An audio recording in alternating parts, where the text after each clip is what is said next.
All right. Hello again, guys. So I don't know, maybe you broke this up into a couple days. I hope you're doing good today. Maybe you did it yesterday or whenever you did it.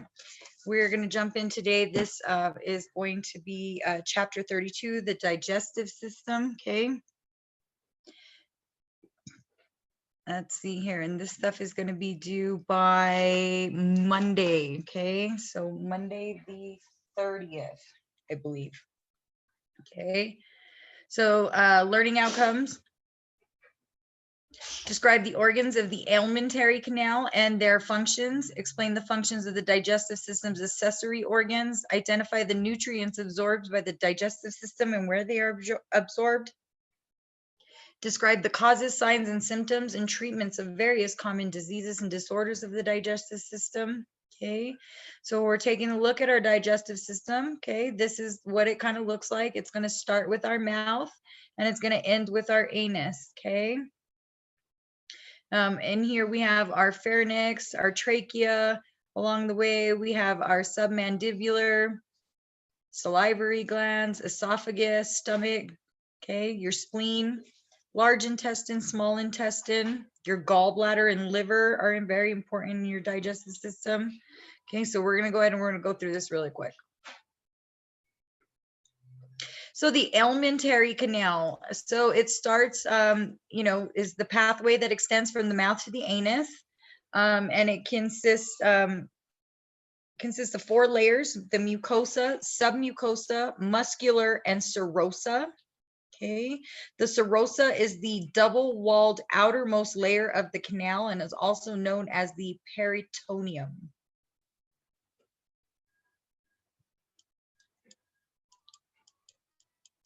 The mouth is also known as the buccal cavity, okay, and reduces the size of food through chewing with 32 teeth, okay? This is called mechanical digestion, right? You're using your teeth to break up all that food. Saliva contains the enzyme amylase and breaks down carbohydrates in a process called chemical digestion. The largest of the salivary glands are the parotid glands. These are located beneath the skin, just in front of the ears. And the submandibular glands are located in the floor of the mouth and just inside the surface of the jaw. Sublingual glands are the smallest of the salivary glands and located in the floor of the mouth beneath the tongue, right? Sublingual. The cheeks and lips hold food in the mouth. The tongue mixes food and saliva, contains taste buds. Mixes food and it also contains taste buds. Located at the back of the tongue are the lingual tonsils, which destroy bacteria and viruses. The palate is the roof of the mouth and separates the oral cavity from your nasal cavity. The front of the palate has bony plates. However, the back of the palate has a soft little portion, right? You can kind of feel it. And a portion called the uvula hangs down into the throat. That's what you call your little hangy ball back there, is the uvula. And this prevents food and liquids from entering the nose during swallowing. Each mouthful or mass of food mixed with saliva and mucus is called a bolus. So there's a look at your palate back here in the back, right? Your uvula that hangs down in the back of your throat. You kind of see it here wiggling in this guy's face.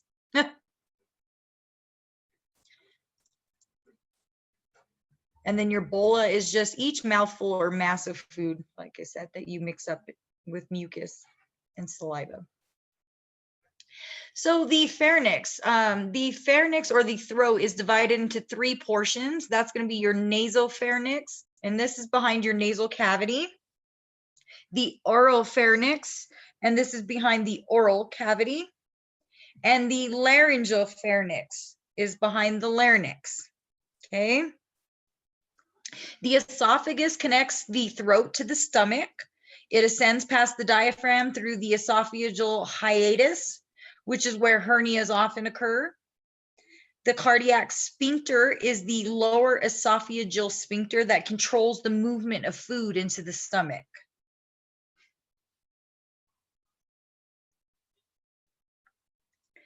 So the stomach receives each food bolus from the esophagus and mixes these with gastric juices being secreted by the stomach lining. The mixture of food and gastric juices is called chyme. Okay.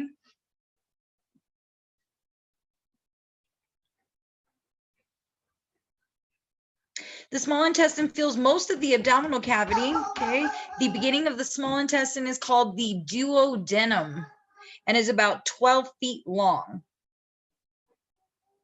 The middle portion is called the jejunum, and the last portion is going to be called the ileum. The small intestine secretes digestive enzymes, peptidases to digest proteins, sucrase, maltase, and lactase to digest sugars, and intestinal lipase to digest fats. Okay.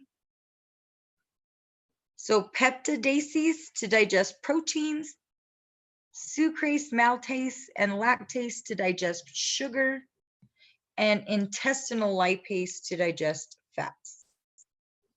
Your large intestine begins with a section called the cecum. Projecting off the cecum is the vermiform appendix, which is made up of lymphoid tissue.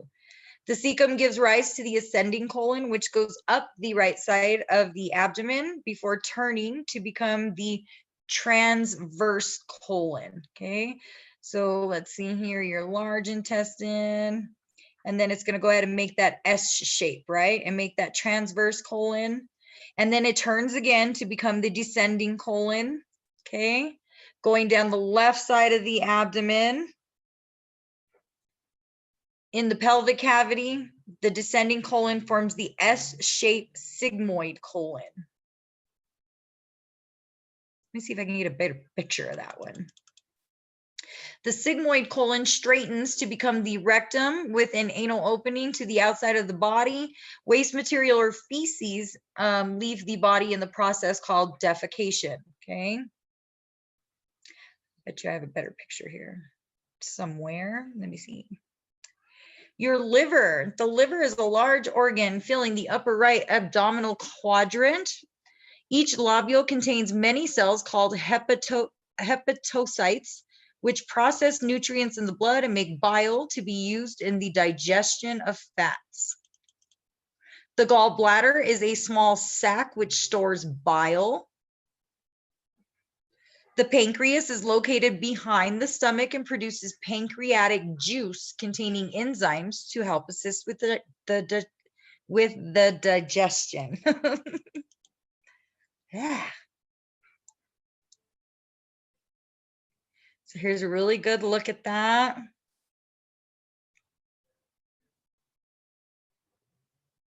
All right. So digestion molecules of food, as well as water and minerals from the diet, are absorbed from the cavity of the upper small intestine. Many carbohydrates contain starch, which can be digested, and fiber, which the body cannot digest. Proteins must be digested by enzymes before they can be used to build and repair body tissues. Several enzymes from the pancreatic juice and the lining of the intestine carry out the breakdown of huge protein molecules into small molecules called amino acid. These small molecules can be absorbed from the hollow of the small intestine into the blood and are carried to all parts of the body to build walls and other parts of cells. The first step in digestion of fat is to dissolve it into a watery content of the intestinal cavity. Bile acids produced by the liver act as a natural detergent to dissolve fat in water and allow the enzymes to break the large fat molecules into smaller molecules, some of which are fatty acids and cholesterol. Now, keep in mind, cholesterol is a type of lipid. It is a waxy substance found in your body. Your body needs cholesterol to build healthy cells, but we need good cholesterol, right? Those avocados, that sort of thing, okay? But high levels of bad cholesterol can definitely increase your risk of heart disease. So with high cholesterol, you can develop fatty deposits in your blood vessels, and that's what pretty much clogs your arteries, right?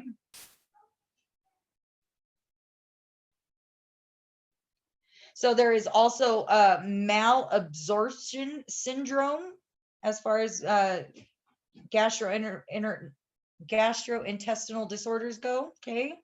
So malabsorption, this happens when you're not able to absorb fat and fat soluble vitamins through your intestines. Okay. Usually some of the underlying causes of those, you know, it can be varied. Okay.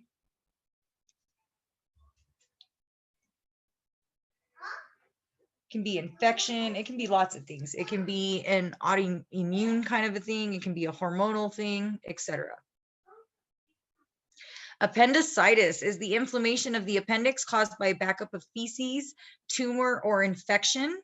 Okay, my daughter had her appendix taken out. It got all infected. I don't know what happened. Cirrhosis and hepatitis. This is chronic liver disease in which normal liver tissue is replaced with non-functional scar tissue. This is really, really sad to see in people, cirrhosis. It's usually it can be brought on by alcohol, alcoholism. But there are other reasons for cirrhosis as well. Not all cirrhosis is due to alcoholism.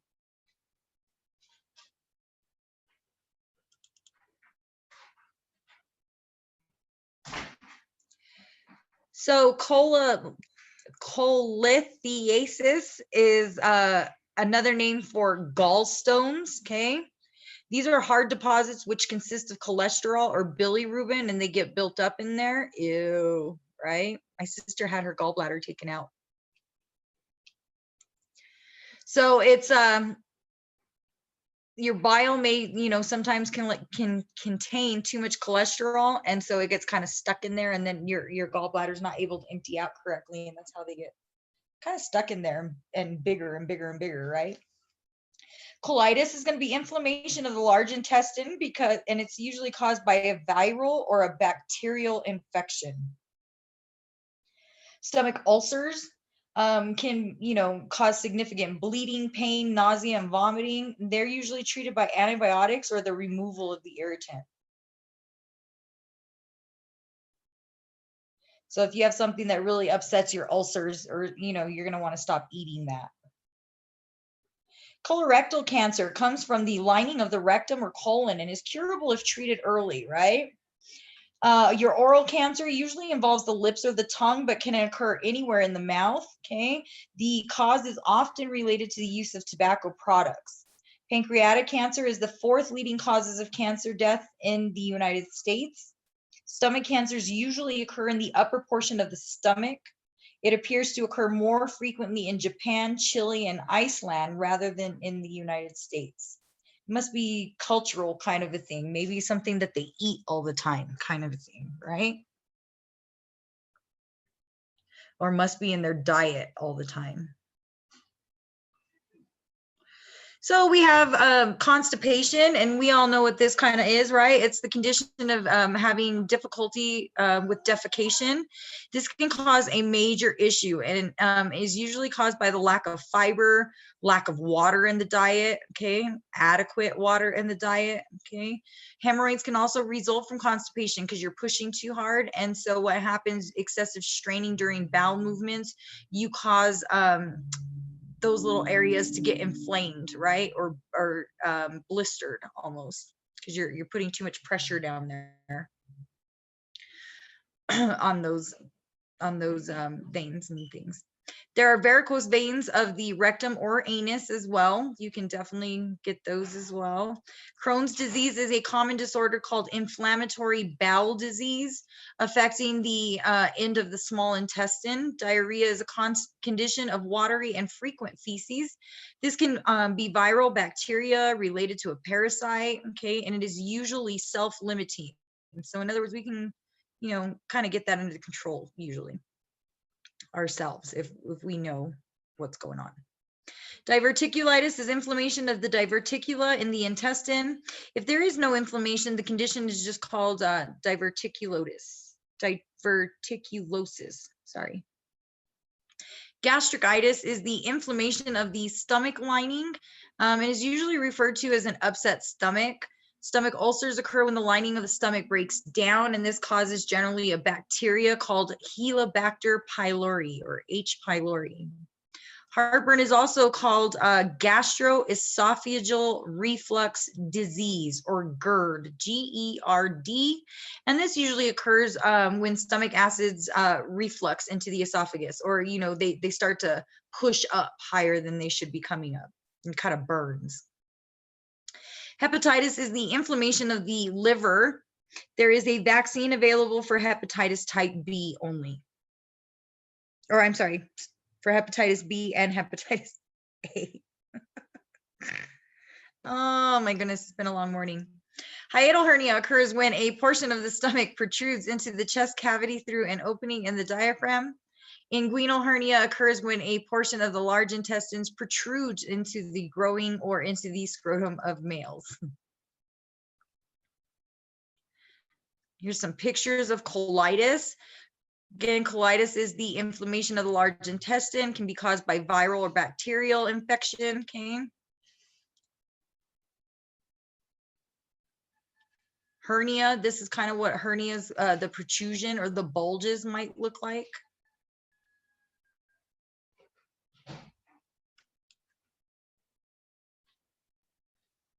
Diverticulitis, again, is going to be that chronic thinning of the bowel wall due to low fiber diets. Okay, it's often asymptomatic.